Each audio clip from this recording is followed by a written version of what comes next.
Bapak perhatikan, orang kafir jadi berani saat ini. Orang kafir beringas hari-hari ini.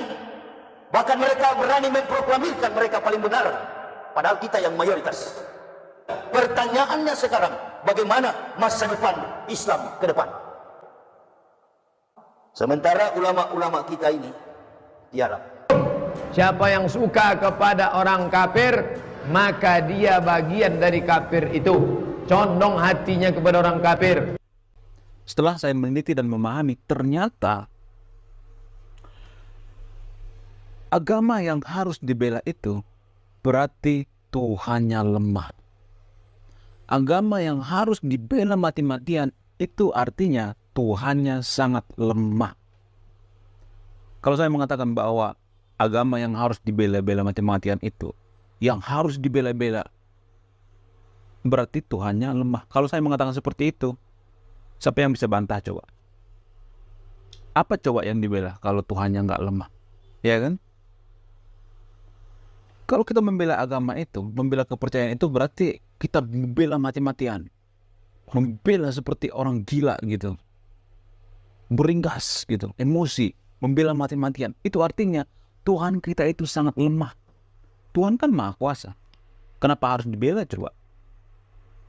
Tuhan kan maha kuasa kan? Lalu kenapa kita harus membela Tuhan? Biarkan dia membela dirinya sendiri. Kalau saya mengatakan agama yang harus dibela-bela mati-matian itu adalah Tuhannya lemah, agamanya lemah. Siapa yang bisa bantah coba? Coba kasih dalil, kasih data yang akurat. Kalau datanya lebih akurat yang Anda sampaikan, saya akan mengikuti Anda. Saya akan mempin komentar Anda. Mungkin dari sahabat yang nonton video ini ada yang berkomentar misalnya, atau berpendapat atau membantah misalnya. Ya itu kan bentuk pengorbanan kita kepada Tuhan. Pret. Pengorbanan apaan? Emang ada Tuhan yang menyuruh umatnya harus berkorban mati-matian untuk dia? Justru itu menyalahi Tuhan itu sendiri. Itu mencoreng nama baik Tuhan itu sendiri. Kenapa? Kalau Tuhan itu harus kita berkorban, berarti Tuhan itu bukan maha baik dong. Justru itu kalimat yang salah. Kita harus berkorban sama Tuhan.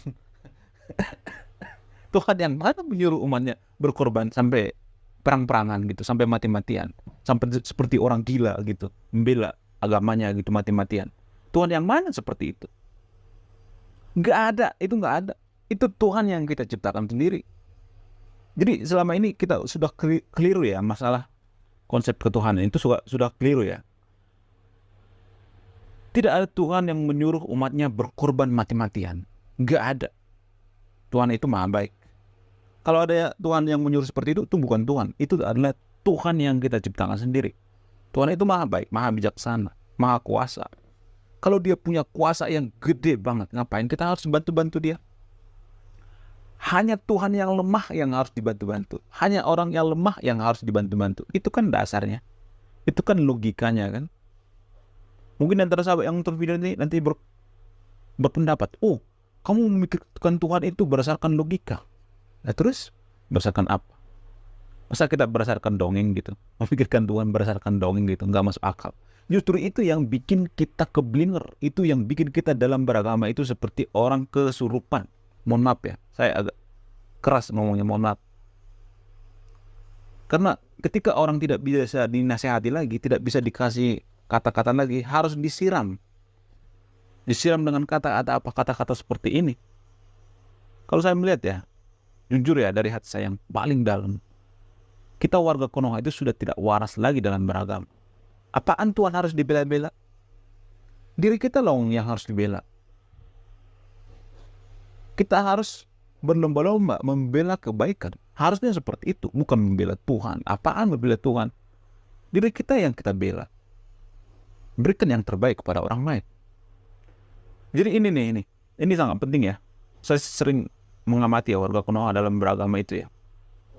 Sangat susah membedakan mana ibadah yang sebenarnya, mana ibadah yang ritual. Jadi gini,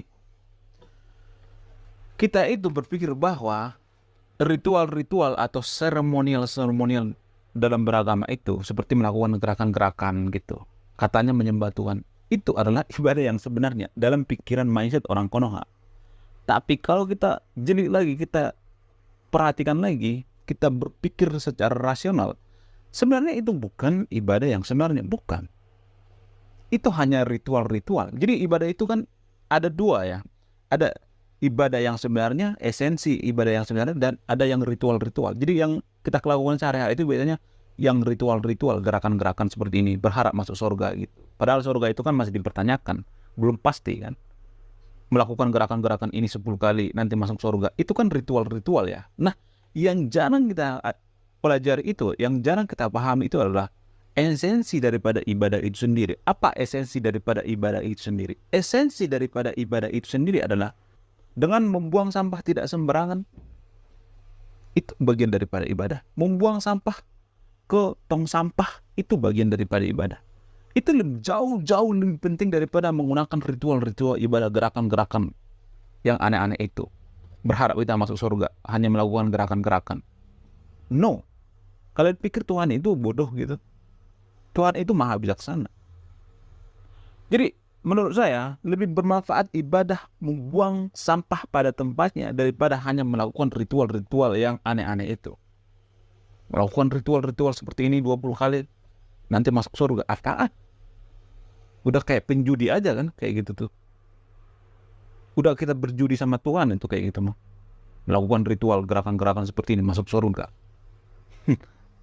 Masuk surga apaan? Surga juga masih dipertanyakan, masih 50-50 ya kan. Belum ada manusia yang meninggal miliaran di dunia ini semenjak dunia ini ada, balik dari surga ke dunia memberikan kesaksian, oh ternyata surga itu ada, yang dikatakan oleh pemuka agama itu ada. Gak ada, no, gak ada. Adapun surga itu kan katanya, kalimat katanya yang disucikan, kalimat katanya yang dituliskan. Jadi berawal dari katanya, lalu dituliskan, disucikan. Jadi nggak bisa ditelan bulat-bulat. Kalimat katanya ini disucikan. Lalu apa ibadah yang sebenarnya itu? Ibadah yang sebenarnya itu lebih baik kita membuang sampah pada tempatnya. Karena apa? Karena itu jauh lebih bermanfaat. Menjaga alam, menjaga kebersihan. Kebersihan akan bagian dari iman ya. Jadi saya melihat ya di Konoha ya, orang melakukan gerakan ritual ibadah, tapi mohon maaf ya, tempat ibadahnya kotor, tempat belajarnya kotor. Sudah belajar tentang kebersihan, bab-bab kebersihan banyak banget, tapi tempat belajarnya kotor, sampah berserakan di mana-mana. Munafik kan? Percuma kan, sia-sia kan kalau tempat belajar kita kotor, tapi kita belajar tentang kebersihan. Apaan kayak gitu beragama? Kampungan tahu kayak gitu beragama. Lalu ibadah, esensi ibadah yang selanjutnya apa? Dengan tidak mempertanyakan keimanan seseorang, dengan tidak mempertanyakan agama seseorang, dengan tidak mau ngurusi privasi agama orang lain, itu adalah bagian daripada ibadah. Toleransi. Jadi di Konoha itu ya, saya sangat sering melihat orang itu terlalu kepo dengan agama orang lain. Terlalu berlebihan dengan orang lain, mengurusi agama orang lain. Jadi ini adalah bagian daripada ibadah juga. Dengan tidak bertanya akan keimanan orang lain, itu juga bagian daripada ibadah. Tidak mengurusi agama lain, itu adalah ibadah yang sebenarnya. Dan ini yang jarang kita diajari. Selama ini kan diajari kita, ibadah itu kan ritual-ritual, melakukan gerakan yang berulang-ulang. Dan itu berharap kita masuk surga. No. Itu bukan jaminan. Kita punya otak ya, coba berpikir secara rasional deh. Karena selama ini otak kita kan udah disusupi ya. Jadi yang saya sampaikan ini adalah bagian daripada filsafat teologis. Artinya filsafat tentang konsep ketuhanan. Jadi siapa yang bisa membongkar ini semua? Orang filsafat. Orang-orang yang mengerti filsafat.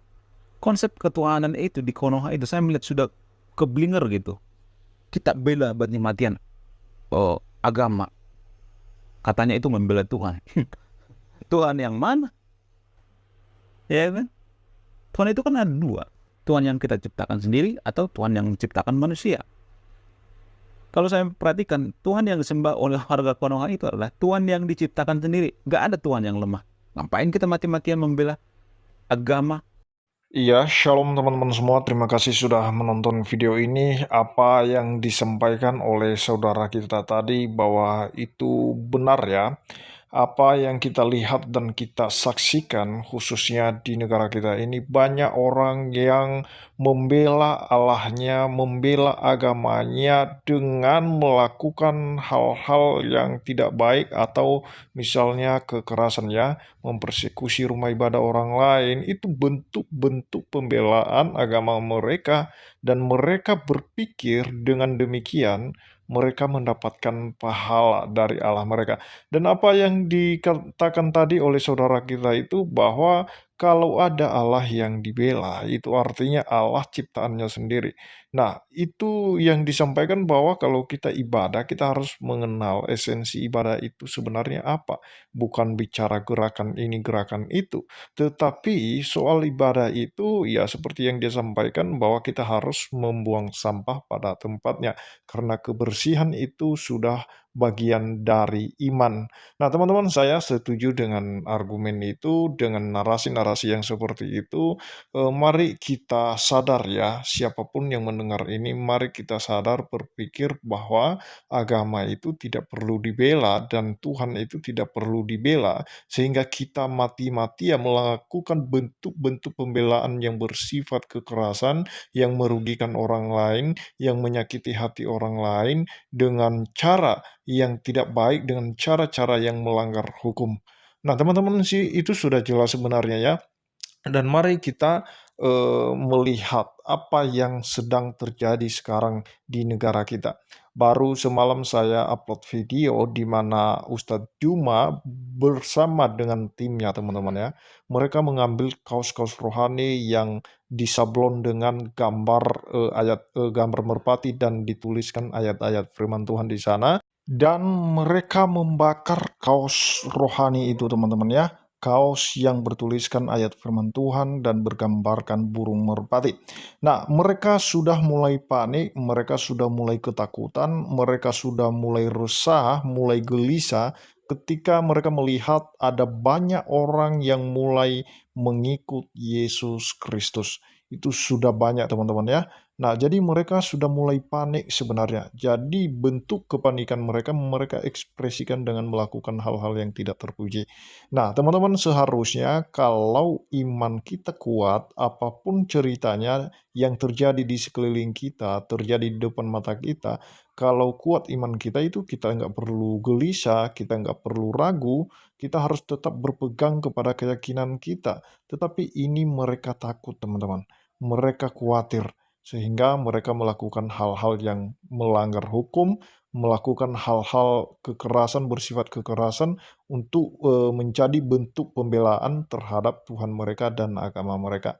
Nah, teman-teman, inilah yang menjadi satu edukasi bagi kita. Mari kita tetap junjung tinggi yang namanya toleransi, menghormati satu sama yang lain, dan biarlah apa yang diajarkan dari ajaran kita masing-masing itu bisa kita buahi. Kalau ajaran yang benar, ajaran yang baik diajarkan kepada kita dalam keyakinan kita, maka kita pasti bertindak yang baik dan benar sesuai dengan yang diajarkan kepada kita oleh agama kita masing-masing. Demikian yang saya sampaikan, kiranya Tuhan Yesus memberkati kita semua. Shalom.